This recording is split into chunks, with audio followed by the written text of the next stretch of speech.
A verdade, meu irmão, é que a perspectiva, cada um tem a sua. E cada um tem que escolher qual perspectiva eu vou escolher para a minha vida. Porque às vezes, Deus dá uma promessa, Deus entrega algo, mas algumas pessoas insistem em não abraçar a promessa do Senhor. E às vezes essas pessoas são pessoas que estão ao nosso lado. São pessoas que têm uma perspectiva que não é boa. Às vezes, a pessoa que não tem uma perspectiva boa, sou eu e você. E tem muita gente botando culpa no Senhor, ou botando culpa nas promessas do Senhor, porque na verdade é a perspectiva, é a sua perspectiva que não está fazendo você enxergar a terra boa que mana leite e mel à sua frente. Então, meu irmão, a gente precisa ter uma boa perspectiva das coisas. E quando você pesquisa a definição de perspectiva é a maneira com que nós enxergamos aquilo que está à nossa frente. A maneira como nós analisamos o que está à nossa frente. Definição de perspectiva é como a gente percebe, entende, interpreta alguma coisa que está à nossa frente. Irmão, não é nem questão de certo e errado, cada um tem a sua. Não é questão de se está certo ou errado, se melhor ou pior. É a maneira como aquela pessoa enxerga. Cada um tem a sua perspectiva. Por isso que é importante a gente cuidar daquilo que nós temos de visão. Porque tem pessoas que foram feridas no passado, foram humilhadas, têm dores. Tem pessoas que não conseguem largar o passado e ficam usando uma lente antiga. Tem pessoas que usam a lente do ofendido. Já viu aquela pessoa? Você fala assim, rapaz, você ficou bem de creme. Creme combina com você, cara. Creme realça a sua cor. Aí a pessoa fala assim, é por quê? De preto eu não fico, não? Rapaz, ó, a comida que você fez hoje no domingo, essa comida foi especial. A pessoa fala assim, por que os outros dias não é especial, não? Já viu esse tipo de gente? É a lente do ofendido. A pessoa uma vez foi ofendida na vida, ela botou aquela lente e agora a perspectiva dela é só essa. Tudo que você fala, até elogio, ela joga para o lado pejorativo. Rapaz, você emagreceu? Não sei o quê. Já viu? Meu irmão, a gente tem que vigiar, senão a gente usa essa lente. Então, a perspectiva, cada um tem a sua. Agora, nós podemos determinar o que é uma boa perspectiva, o que é uma perspectiva ruim. Quando nós olhamos o relatório deles, a gente percebe que todos eles, os 12 espias, todos eles começaram bem, iguais. Olha o que eles dizem, no verso 27 diz assim, entramos na terra a qual tu nos enviaste. Eles estão falando para Moisés. Entramos na terra na qual tu nos enviaste, onde flui, na tua versão talvez emana, leite e mel. Aqui estão os frutos dela. Aí eles mostram o quê? Um cacho de uva que 2 pessoas teve que carregar.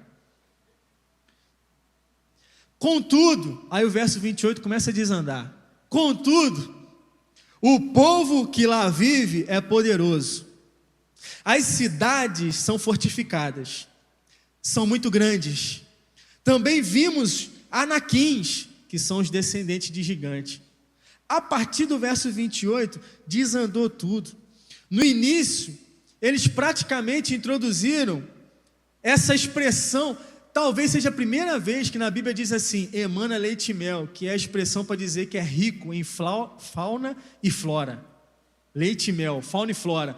Talvez seja a primeira vez que esse povo fala essa expressão, cara, lá emana leite e mel, a terra é boa demais. Começaram todos bem, mas alguns disseram, mas lá tem gigante, essa terra devora os seus moradores, nós não vamos conseguir, as cidades são fortificadas, as cidades são grandes, a partir disso, tudo desandou. E sabe qual é o problema quando você apresenta uma perspectiva ruim? Eu vou te mostrar alguns sinais aqui, algumas consequências de quando a gente tem uma perspectiva ruim. Quando a gente tem uma perspectiva ruim, diz a Bíblia que quando nós olhamos com um olhar ruim das coisas, nós produzimos murmuração e fofoca. Não sei o que estou dizendo. Diz a Bíblia que depois que eles dão esse relatório, o povo começou a murmurar, o povo começou a chorar, o povo preferiu, olha só, o povo preferiu nem tentar ir na terra prometida, eles preferiram morrer no deserto. Alguns disseram assim: vão voltar para o Egito e vão morrer no Egito. Você consegue? Entra na sua cabeça isso? Nem tentar olhar por causa de relatórios de alguns. Gente, o poder de uma fala de alguém que não tem uma boa perspectiva gera nas pessoas. Diz a Bíblia que por conta desse relatório, a perspectiva ruim desses espias gerou fofoca e difamação. Tem pessoa que fala assim: nossa, a gente tem problema, fulano tem problema com fofoca. Às vezes ele não tem problema com fofoca não, é antes da fofoca. Ele tem uma perspectiva ruim das coisas, por isso que ele fica gerando fofoca. Tem que tratar a visão, tem que tratar o coração, tem que tratar o espírito, antes de tratar as consequências. Veja só, a Bíblia diz no verso 32, que esse relatório foi passando de boca em boca. Os espias deram relatório para Moisés, mas esse relatório chegou na boca de todo o povo, de milhares e milhares. Você imagina, se o cara falou que tinha gente lá de 3 metros de altura, até a última pessoa do povo, de milhares e milhares, quantos metros essa pessoa vai ter, gente? 10 metros, 15 metros? Já viu o telefone sem fio? A Bíblia diz que houve difamação. A Bíblia diz que eles falaram que tinha anaquins, nefilins, tinha gigante lá. Só que esses descendentes de gigantes, eles foram citados em Gênesis capítulo 6, ou seja, antes do dilúvio de Noé. E depois do dilúvio de Noé, quem se salvou, gente, no dilúvio? Noé e a sua família. Então provavelmente eles estavam com uma perspectiva tão ruim diante do cenário, que eles até exageraram nas coisas que eles viram de errado, nas dificuldades. Perspectiva ruim faz a gente amaldiçoar o que Deus abençoou. Nossa, pastor, isso aí é forte, hein? É o texto diz. No verso 32, eles dizem que essa terra que era abençoada por Deus, eles usaram a seguinte expressão: essa terra devora os seus habitantes. Sabe o que eles estão falando? Ô terra ruim, ô lugarzinho ruim. Foi isso mesmo que Deus prometeu? Às vezes, meu irmão, a gente recebe bênçãos na nossa vida e a nossa perspectiva ruim das coisas transforma em maldição. Eu contei aqui no primeiro culto, que eu me lembrei e vou contar agora. Eu pedi ao Senhor, na época que a Fernanda engravidou, a gente tinha um carro, eu falei: ó, esse carro aqui não dá para família não, tem kit gás, não dá para botar um carrinho aqui atrás, não dá certo não, vamos pedir ao Senhor um carro de família. Irmãos, eu disse ao Senhor, não vou contar, foi no Vida Vitoriosa, quem foi no Vida Vitoriosa sabe, eu escrevi para o Senhor e pedi: Senhor, eu quero um carro de família, que dê para botar mala, que dê para carregar gente, eu não quero ficar, que dê cadeirinha e dê para carregar mais gente. E eu quero um carro que... Eu falei assim: Senhor, eu gosto de carro preto, eu quero voltar para o carro preto. Sabe o que Deus fez? Me deu um carro de família, preto.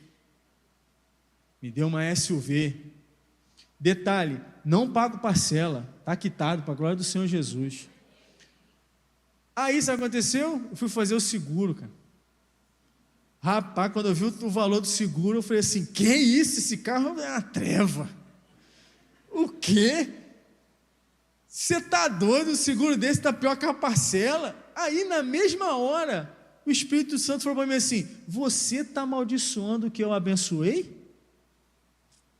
O Espírito Santo falou para mim assim: você não paga uma parcela desse carro, esse carro está quitado, rapaz, de tanta bênção que eu te dei, você está reclamando por causa de um seguro?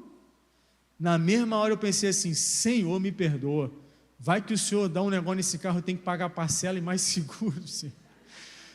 Me perdoa, Senhor. E o nosso carro é uma bênção. Eu consigo, pega a cadeirinha, carrega tudo, né? Carrega meus pais, a gente viaja, todo mundo, dá para ir 2 famílias no carro, é uma bênção.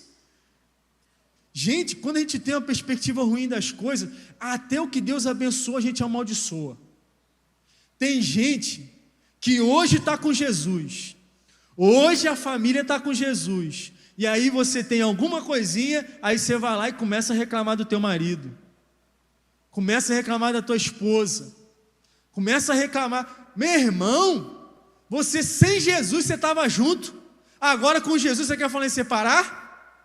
Que é isso, meu irmão? Não amaldiçoe o que Deus abençoou. Deus está com você, Jesus entrou na tua casa, na tua história, mudou teu destino, está com você, a sua família é outra, está se transformando. Meu irmão, você tem que acreditar que o melhor de Deus ainda está por vir. Perspectiva ruim das coisas faz a gente não só amaldiçoar o que Deus abençoou, mas faz a gente rejeitar quem Deus levantou para cuidar da gente. Em outras palavras, faz a gente rejeitar a liderança. É o que está escrito aqui. No capítulo 14, no verso 4, diz assim, olha o que eles disseram. Disseram uns aos outros, vamos escolher um líder e vamos voltar para o Egito. Meu irmão, rejeitou quem Deus levantou para livrar eles da escravidão. Eles queriam levantar um novo líder para voltar para a escravidão. Você está entendendo o mal que uma perspectiva ruim pode trazer para a nossa vida, para a nossa família, para o nosso ministério, para a nossa igreja? Deus te trouxe aqui nessa manhã, não foi para você ficar preso às coisas do passado, nem às escolhas difíceis que talvez você tenha feito. Deus não te trouxe aqui para que você vive preso a um cenário de desconforto, a um contexto difícil, a um cenário desafiador, não, uma situação complicada, não. Deus te trouxe aqui para mexer no teu espírito e fazer com que você tenha um espírito diferente, independente de contexto, situação ou cenário, no nome de Jesus. Você acredita nisso, meu irmão? Então, qual foi a atitude de Caleb que explica ele ter um espírito diferente, que Deus honra o espírito de Caleb? O que fez Caleb ter uma boa perspectiva sobre um cenário que um monte de gente estava falando coisa ruim? Quais as características de alguém que tem um espírito diferente e agrada a Deus? Primeira delas, quem tem um espírito diferente, acalma ao invés de agitar as pessoas. Nessa hora os agitadinhos, perdi quem tem sangue quente, né? Eu não estou falando de acalmar, de sangue de barata, não. Não sei o que, não, tá tudo... A casa está caindo, não, está tudo bem, vai melhorar. A água está subindo, não, a gente não vai se afogar, não. Não estou falando isso. Eu estou falando de pessoas que conseguem trazer uma paz no espírito, mesmo em meio às tormentas da vida. Eu estou falando de pessoas que conseguem tirar o foco da confusão e botar o foco em Deus. Veja o verso 30. O verso 30 diz: Caleb fez o povo calar-se diante de Moisés e disse, enquanto todos estavam falando besteira, ele falou: vamos subir e vamos tomar posse da terra, porque certamente conseguiremos fazer isso. Os espias trouxeram confusão no meio daquele povo. Eles murmuraram, se rebelaram, chegaram ao ápice de preferir morrer no Egito, rejeitaram os líderes, não tinham nem mais o que ofender a Deus. Então Caleb consegue acalmar o povo ao ponto deles ficarem quietos ouvindo Caleb. Quem tem um espírito diferente consegue tirar o foco da adversidade e coloca o foco na esperança, em Deus, na promessa e na palavra. Quem tem um espírito diferente consegue corrigir a rota do coração. É muito natural a gente, num contexto difícil, a gente se abalar. Quem tem um espírito diferente consegue corrigir a rota do coração, tirar do problema e colocar o coração em Deus. Quem está entendendo? Diz amém aí. Tem pessoas que conseguem trazer paz para a gente em meio à guerra. Tem pessoas que conseguem trazer uma palavra de paz enquanto a gente está sofrendo em aflição. Tem pessoas que conseguem lembrar de palavras do Senhor, de versículos, de promessa, quando a gente, no meio da dificuldade, está esquecendo de tudo, dá um apagão. Quando a gente só sabe chorar, tem pessoas que conseguem trazer alívio para a gente. Tem pessoas que conseguem acreditar mais no milagre do que em nós mesmos que precisamos do milagre. Você já viu gente assim? O negócio está difícil, a pessoa fala, tenha fé, cara, estamos juntos, a gente vai conseguir. Jesus vai entrar na tua vida aí, Jesus vai trazer um milagre aí. Você conhece pessoas assim? Eu conheço pessoas assim. Que no momento de maior dificuldade, a pessoa virou para mim e falou assim, pastor, agora você tem uma família orando por você 3 horas da manhã, todo dia 3 horas da manhã eu vou orar por você.